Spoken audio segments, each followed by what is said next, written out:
ಈ ಪತ್ರಿಕಾಗೋಷ್ಠಿಯಲ್ಲಿ ನನ್ನ ಜೊತೆಯಲ್ಲಿ ಸಮಾಜ ಸೇವಕರು ಹಿಂದೂ ಕಾರ್ಯಕರ್ತರಾದಂತಹ ವಿವೇಕ್ ಸಜ್ಜನ್ ಅವರು ಕೂಡ ಉಪಸ್ಥಿತರಿದ್ದಾರೆ. ಒಂದು 5 ಪ್ರಮುಖ ಅಂಶಗಳನ್ನು ತಮ್ಮ ಮುಂದೆ ಇವತ್ತು ನಾನು ಪ್ರಸ್ತುತಪಡಿಸ್ತಾ ಇದ್ದೀನಿ. ಅದು ಆದ ನಂತರ ತಾವು ಪ್ರಶ್ನೆಯನ್ನು ಕೇಳಬೇಕಂತೇಳಿ ತಮ್ಮಲ್ಲಿ ಮನವಿಯನ್ನು ಕೂಡ ನಾನು ಮಾಡ್ತೀನಿ.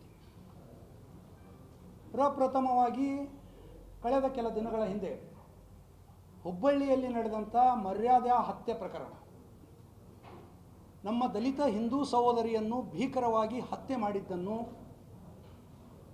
ತೀವ್ರವಾಗಿ ಖಂಡನೆ ಮಾಡ್ತೀನಿ. ಖಂಡನೆ ಅಷ್ಟೇ ಅಲ್ಲ, ಸಮಾಜ ಎಲ್ಲಿ ಹೋಗ್ತಾ ಇದೆ? ಇಷ್ಟೊಂದು ವಿದ್ಯಾವಂತರು ಇದ್ದರೂ ಕೂಡ ಇಂಥ ಘಟನೆಗಳು ನಡೀತಾ ಇರೋದು ಬಹಳ ಮನಕಲಕುವ ಸಂಗತಿ. ಆರೋಪಿಗಳು ಯಾರೇ ಆಗಿರಲಿ ಅವರಿಗೆ ಸಾದಾ ಶಿಕ್ಷೆಯನ್ನು ಕೊಡಬಾರದು ಸರ್ಕಾರ, ಘೋರ ಕಠಿಣವಾದ ಶಿಕ್ಷೆಯನ್ನು ಕೊಡಬೇಕಂತೇಳಿ ಆಗ್ರಹ ಮಾಡ್ತೀವಿ.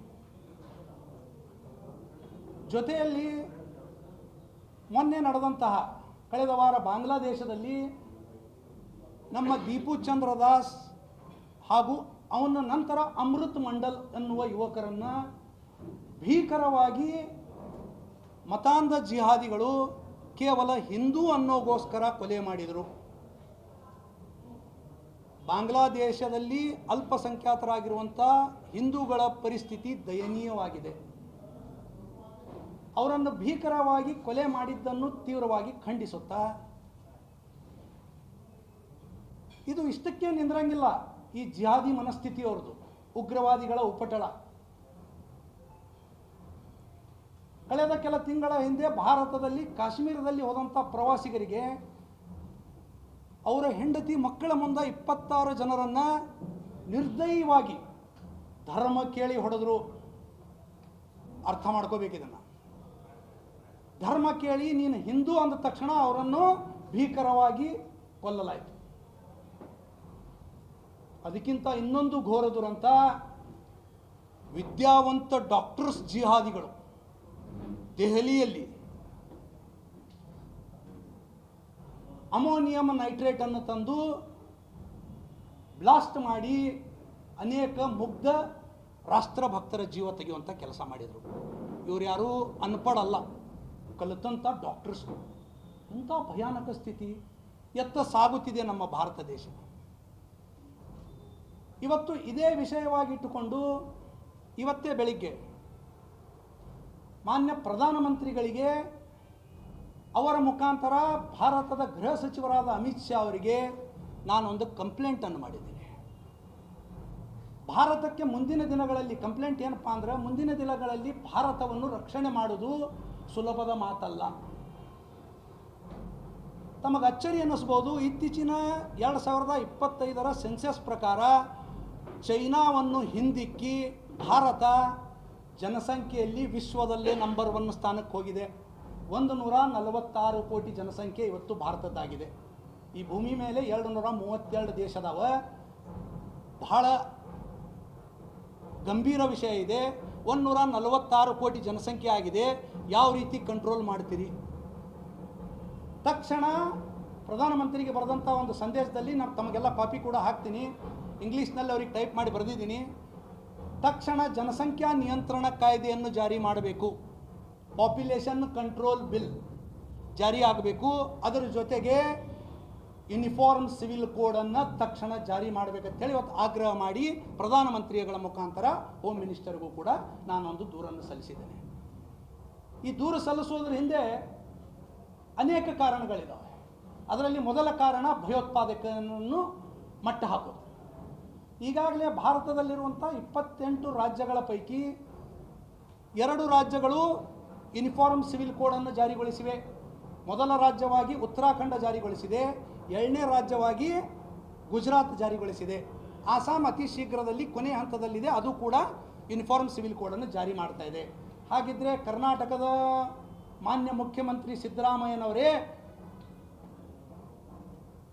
ಕರ್ನಾಟಕದಲ್ಲಿ ಯಾಕೆ ನೀವು ಯೂನಿಫಾರ್ಮ್ ಸಿವಿಲ್ ಕೋಡ್ ಜಾರಿ ಮಾಡ್ತಾ ಇಲ್ಲ ಅನ್ನುವ ಪ್ರಶ್ನೆಯನ್ನು ತಮ್ಮ ಮಾಧ್ಯಮ ಮುಖಾಂತರ ನಾನು ಕೇಳಲಿಕ್ಕೆ ಇಚ್ಛೆಪಡ್ತೀನಿ.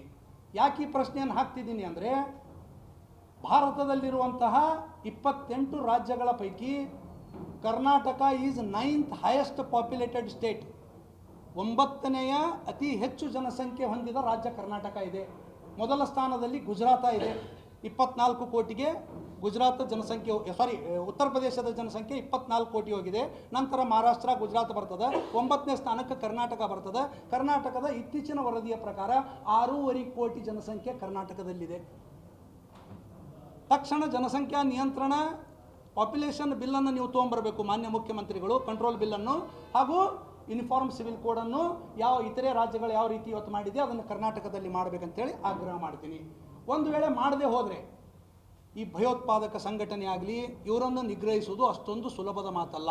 ಸ್ಲೀಪರ್ ಸೆಲ್ಗಳು ಇವತ್ತು ಆ್ಯಕ್ಟಿವ್ ಆಗಿವೆ ಭಾರತಾದ್ಯಂತ. ಅದು ವಿಶೇಷವಾಗಿ ಕರ್ನಾಟಕದ ಗಡಿ ಜಿಲ್ಲೆಗಳು, ವಿಜಯಪುರ ಸೇರಿಕೊಂಡು ಸ್ಲೀಪರ್ ಸೆಲ್ಗಳು ಇವತ್ತು ಆ್ಯಕ್ಟಿವ್ ಆಗಿ ಕೆಲಸ ಮಾಡ್ತಾ ಇದ್ದಾವೆ. ಅಲ್ಲಿ ನಾನು ಹಿಂದೂ ಮುಸ್ಲಿಂ ವಿಷಯಕ್ಕೆ ನಾನು ಬರಂಗಲ್ಲ, ಎಲ್ಲ ರಾಷ್ಟ್ರ ಭಕ್ತರೇ ನಾವು. ಇಲ್ಲಿರುವಂಥ ಹಿಂದೂ ಮುಸ್ಲಿಮರ ಮಧ್ಯೆ ವಿಷ ಬೀಜ ಬಿತ್ತಿ ನಮ್ಮಲ್ಲಿ ಒಡಕನ್ನು ತಂದು ತಮ್ಮ ಬೇಳೆಯನ್ನು ಬೇಯಿಸುವಂಥ ಕೆಲಸ ದೇಶದ್ರೋಹಿಗಳು ಮಾಡ್ತಾ ಇದ್ದಾರೆ. ಅದಕ್ಕೆ ಈ ದಿಶೆಯಲ್ಲಿ ಮಾನ್ಯ ಮುಖ್ಯಮಂತ್ರಿಗಳು ಬಹಳ ಗಂಭೀರವಾಗಿ ಒಂದು ವಿಶೇಷ ಸಭೆಯನ್ನು ಕರೆದು, ಕ್ಯಾಬಿನೆಟ್ ಸಭೆಯನ್ನು ಕರೆದು ಈ 2 ಬಿಲ್, ಜನಸಂಖ್ಯಾ ನಿಯಂತ್ರಣ ಇರ್ಬೋದು, ಯೂನಿಫಾರ್ಮ್ ಸಿವಿಲ್ ಕೋಡ್ ತರಬೇಕಂತೇಳಿ ಆಗ್ರಹ ಮಾಡ್ತೀನಿ. ಅದರ ಜೊತೆಗೆ ಇವತ್ತು ತಮಗೆ ಇನ್ನೊಂದು ಹೇಳಬೇಕಪ್ಪ ಅಂದರೆ, ಈ ಭಯೋತ್ಪಾದಕನ ಬಗ್ಗೆ ವಿಶ್ವದಲ್ಲಿ 1500 ಭಯೋತ್ಪಾದಕ ಸಂಘಟನೆಗಳಿವೆ. ಕೇಳಿದರೆ ಅಚ್ಚರಿ ಆಗ್ತದೆ. ಅದರಲ್ಲಿ ICS ಬಂತು, ಅಲ್ ಖೈದಾ ಬಂತು, ಹರ್ಕತೆ ಉಲ್ ಮುಜಾಹಿದೀನ್ ಬಂತು, ಲಷ್ಕರ್ ಎ ತೊಯ್ಬಾ ಬಂತು. ಅನೇಕ ಸಂಘಟನೆಗಳು, 1500 ಸಂಘಟನೆಗಳು ಇವತ್ತು ಸಕ್ರಿಯ ಆಗ್ಯಾವ. ಎಲ್ಲ ಥರದ್ದು ಉದ್ದೇಶ ಒಂದೇ ಅದ, ಗಜ್ವಾ ಎ ಹಿಂದ್. ಏನು ಗಜ್ವಾ ಎ ಹಿಂದ್? ಗಜ್ವಾ ಅಂದ್ರೆ ಯುದ್ಧ, ಹಿಂದ್ ಅಂದ್ರೆ ಹಿಂದೂಸ್ತಾನದ ಮೇಲೆ. 2047ರಲ್ಲಿ ಭಾರತವನ್ನು ಸಂಪೂರ್ಣ ಇಸ್ಲಾಮೀಕರಣ ಮಾಡಬೇಕಂತೇಳಿ 1500 ಸಂಘಟನೆಗಳು ಪಣ ತೊಟ್ಟಿವೆ.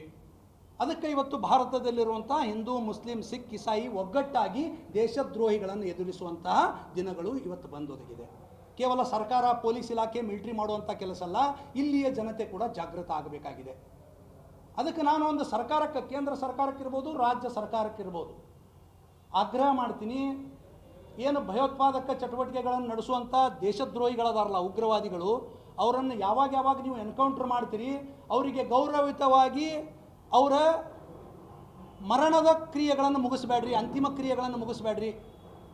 ಆ ಯಾವ್ಯಾವ ಜಿಹಾದಿಗಳು, ಉಗ್ರವಾದಿಗಳು ದೇಶದ್ರೋಹಿ ಕೆಲಸ ಮಾಡಿ ಎನ್ಕೌಂಟರ್ ಆಗ್ತಾರೋ ಅವರ ಹೆಣವನ್ನು ಹುಗಿದು ಅದರ ಮೇಲೆ ಸಾರ್ವಜನಿಕ ಶೌಚಾಲಯ ಕಟ್ಟುವಂಥ ಕೆಲಸ ಆಗಬೇಕು. ಅಂದಾಗ ಮಾತ್ರ ಬರುವಂಥ ಭಯೋತ್ಪಾದಕರಿಗೆ ಭಯ ಹುಟ್ಟುತ್ತದೆ. ನಾ ಸ್ವರ್ಗಕ್ಕೂ ಹೋಗಂಗಿಲ್ಲ, ನರಕಕ್ಕೂ ಹೋಗಂಗಿಲ್ಲ, ಸಾರ್ವಜನಿಕ ಶೌಚಾಲಯ ನಾನು ಹೆಣದ ಮೇಲೆ ಕಟ್ತಾರೆ ಅನ್ನೋ ಭಯ ಬರಬೇಕು. ಯಾಕಂದ್ರೆ ದೇಶದ್ರೋಹಿಗಳು ಯಾವ ಭಾಷೆ ತಿಳ್ಕೋತಾರೋ ಅದೇ ಭಾಷೆಯಲ್ಲಿ ಉತ್ತರ ಕೊಡಲಿಕ್ಕೆ ಸರ್ಕಾರಗಳು ತಯಾರಾಗಬೇಕಾಗ್ತದೆ. ಸೌಮ್ಯ ಸ್ವಭಾವದಿಂದ, ಶಾಂತಿ ಮಂತ್ರದಿಂದ ಭಯೋತ್ಪಾದಕರನ್ನು ನಾವು ಹತೋಟಿಯಲ್ಲಿ ಇಡ್ಲಿಕ್ಕೆ ಸಾಧ್ಯ ಇಲ್ಲ. ಕ್ರಾಂತಿಕಾರಿ ನಿರ್ಣಯಗಳಿಂದ ಮಾತ್ರ ಭಯೋತ್ಪಾದಕರನ್ನ ಹತೋಟಿಯಲ್ಲಿ ಇಡ್ಲಿಕ್ಕೆ ಸಾಧ್ಯ ಇದೆ. ಅತ್ಯಂತ ಗಂಭೀರ ವಿಚಾರ ಅದ. ಇದನ್ನು ರಾಜ್ಯ ಸರ್ಕಾರ, ಕೇಂದ್ರ ಸರ್ಕಾರ ಎರಡೂ ಕೂಡ ಇದನ್ನು ಮಾಡಬೇಕು ಅಂತೇಳಿ ಮಾಧ್ಯಮದ ಮುಖಾಂತರ ನಾನು ಇವತ್ತು ಕೇಳ್ಕೊತೀನಿ.